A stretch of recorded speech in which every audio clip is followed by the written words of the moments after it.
आदरणीय सभापति जी, सदन की तरफ से, देशवासियों की तरफ से आपको बहुत बहुत बधाई और बहुत बहुत शुभकामनाएं।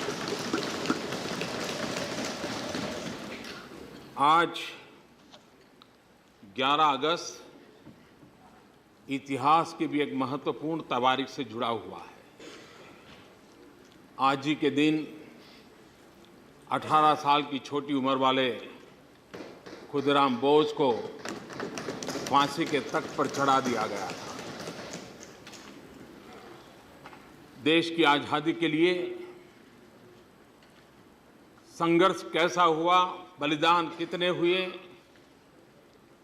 और उसके परिप्रेक्ष्य में हम सबका दायित्व कितना बड़ा है, इसका ये घटना स्मरण कराती है। हम सबका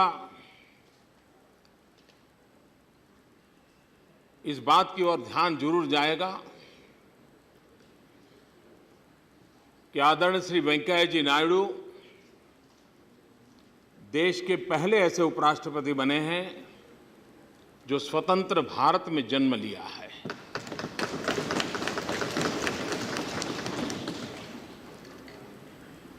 श्रीमान वेंकैया जी ये ऐसे पहले उपराष्ट्रपति बने हैं, मैं समझता हूं शायद वो अकेले ऐसे हैं जो इतने सालों तक इसी परिसर में, इन्हीं सबके बीच में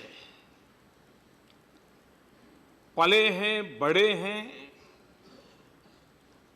शायद ही देश को पहले ऐसे उपराष्ट्रपति मिले हैं जो इस सदन की हर बारीकी से परिचित हैं, सदस्यों से लेकर के समितियों से लेकर के सदन तक की कार्यवाही से स्वयं उस प्रक्रिया से निकले हुए ये पहले उपराष्ट्रपति देश को प्राप्त हो रहे हैं।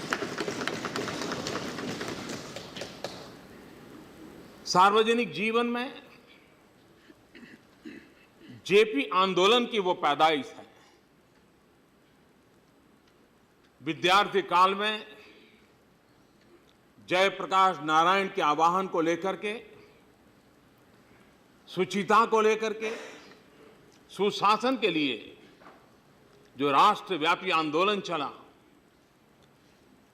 आंध्र प्रदेश में एक विद्यार्थी नेता के रूप में उन्होंने अपने आप को उसमें झोंक दिया था और तब से लेकर के विधानसभा हो या राज्यसभा हो, उन्होंने अपने व्यक्तित्व का भी विकास किया और कार्यक्षेत्र का भी विस्तार किया और आज उसकी बदौलत हम सब ने उनको पसंद किया और इस पद के लिए एक गौरवपूर्ण जिम्मेवारी उनको दी।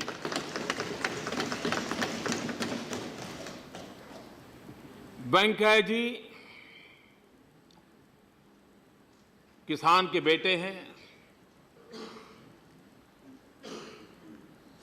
कई वर्षों तक उनके साथ मुझे कार्य करने का सौभाग्य मिला है। गांव हो, गरीब हो, किसान हो, इन विषयों पर वो बहुत ही बारीकी से अध्ययन करते हुए हर समय अपने इनपुट देते रहे हैं। कैबिनेट में भी वो अर्बन डेवलपमेंट मिनिस्टर थे, लेकिन मुझे ऐसा हमेशा लगता था कैबिनेट के अंदर चर्चाओं में वो जितना समय अर्बन विषयों पर कैबिनेट में बात करते थे, उससे ज्यादा रुचि से वो रूरल और किसान के विषयों पर बात करते थे। ये उनके डियर टू हार्ट, ये उनका रहा और शायद उनके बचपन का, उनके पारिवारिक बैकग्राउंड का कारण है। वेंकैया जी उपराष्ट्रपति पद पर बैठे हैं, तब पूरी दुनिया को इस बात पर हमें परिचित करवाना होगा और मैं मानता हूं हम सबका ये दायित्व है। राजनीतिक दीवारों से परे भी ये दायित्व है और वो दायित्व ये है कि भारत का लोकतंत्र कितना मैच्योर्ड है, भारत के संविधान की बारीकियों की कितनी बड़ी ताकत है।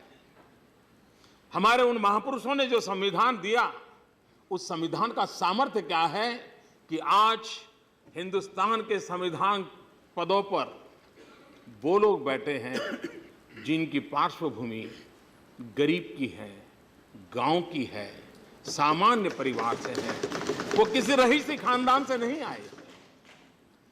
पहली बार देश के सभी सर्वोच्च पदों पर इस पार्श्वभूमि के व्यक्तियों का होना, ये अपने आप में भारत के संविधान की गरिमा और भारत के लोकतंत्र की मैच्योरिटी को प्रदर्शित करता है, और जिसका गर्व हिंदुस्तान के 125 करोड़ देशवासियों का गर्व है। हमारे पूर्वजों ने हमें जो विरासत दी है, उन पूर्वजों का सम्मान इस घटना के साथ मैं देख रहा हूं। मैं फिर से एक बार उन संविधान निर्माताओं का भी नमन करना चाहूंगा। वेंकैया जी, उनका व्यक्तित्व भी है, कर्तृत्व भी है और वक्तृत्व भी है। इन सब के वो धनी है, और उनकी तुकबंदी तो बड़ी भली भांति परिचित है।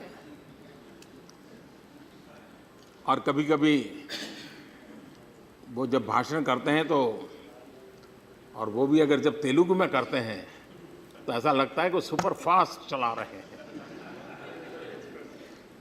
लेकिन उसके लिए ये तब संभव होता है जब विचारों के अंदर स्पष्टता हो, ऑडियंस के साथ कनेक्ट हो। वो शब्दों का खेल नहीं होता है। जो वक्तृत्व की दुनिया से जुड़े हैं उनको पता है, शब्दों के खेल किसी के मन मंदिर को नहीं छू सकते, लेकिन श्रद्धा भाव से पनपी हुई विचारधारा के आधार पर अपने कन्विक्शन और विजन के साथ चीजें निकलती हैं तो जन हृदय को अपने आप स्पर्श कर देती हैं। और वो वेंकैया के जीवन में देखा गया, पाया गया। ये भी सही है, ग्रामीण विकास के अंदर आज कोई भी ऐसा सांसद नहीं है जो एक विषय पर सरकार से बार बार आग्रह न करता हो। चाहे सरकार डॉक्टर मनमोहन सिंह जी के नेतृत्व की हो, चाहे वो सरकार मेरे नेतृत्व की, सांसदों के एक मांग लगातार रहती है, और वो अपने क्षेत्र में प्रधानमंत्री ग्राम सड़क के लिए कार्य के लिए। हम सभी सांसदों के लिए गर्व की बात है, देश को प्रधानमंत्री ग्राम सड़क योजना की कल्पना, उसकी योजना, ये तोहफा अगर किसी ने दिया तो ये हमारे उपराष्ट्रपति जी ने दिया, आदरणीय वेंकैया जी ने दिया।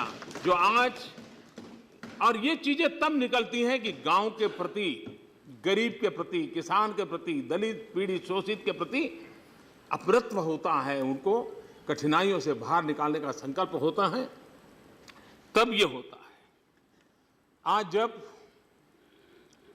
उपराष्ट्रपति पद के रूप में वेंकैया जी हमारे बीच में हैं, इस सदन में हम सबकी एक कठिनाई रहेगी कुछ पल, क्योंकि 12 में से कोई वकील अगर जज बन जाता है तो, और शुरू में उस कोर्ट में उसके साथी नीचे बार के मेंबर जब बात करते हैं तो जरा अटपटा लगता है कि कल तक तो मेरे साथ खड़ा रहता था, मेरे साथ बहस करता था, और आज यहां मैं उसको कैसे। तो कुछ पल हम सबके लिए भी, खास करके इस सदन के सदस्यों के लिए, जिन्होंने इतने साल उनके साथ एक दोस्ताना रूप में काम किया है, और जब इस पद पर बैठे हैं तो हमने भी, और हमारे लोकतंत्र की विशेषता है कि व्यवस्था के अनुकूल हम अपने कार्यशैली को भी बनाते हैं। और मुझे विश्वास है कि भले ही हमारे बीच से इतना लंबा समय तक राज्यसभा के सदस्य रह करके हर बारीकी से निकले हुए एक पके पकाए व्यक्ति उपराष्ट्रपति पद और इस सभागृह के सभापति के रूप में जब हम लोगों का मार्गदर्शन करेंगे, हमें दिशा देंगे, इसकी गरिमा को और ऊपर उठाने में उनका योगदान होगा। मैं मुझे पूरा विश्वास है, एक बहुत बड़े बदलाव के संकेत में देख रहा हूं। और वो अच्छे के लिए होंगे, अच्छाई के लिए होंगे। और आज